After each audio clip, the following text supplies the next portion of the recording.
పాప కానీ బాబు కానీ ఒక ఒక వ్యక్తి పైన ఏదైనా జరిగితే ఆ జరిగే నేరాలు ఎక్కువగా తెలిసిన వాళ్ళు ఉండే జరుగుతున్నాయి అన్నట్టు, ఎవరో వచ్చేయట్లేదు.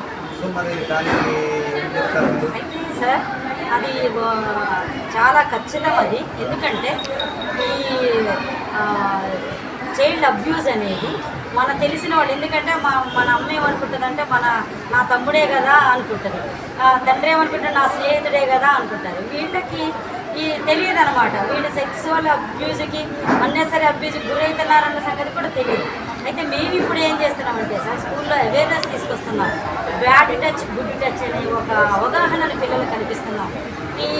మీకు అనీజీగా ఉంది, ఎవరన్నా టచ్ చేస్తే మీకు అనీజీగా ఉందన్నప్పుడు ఫస్ట్ దాన్ని రిఫ్యూజ్ చేయమని చెప్తున్నాం.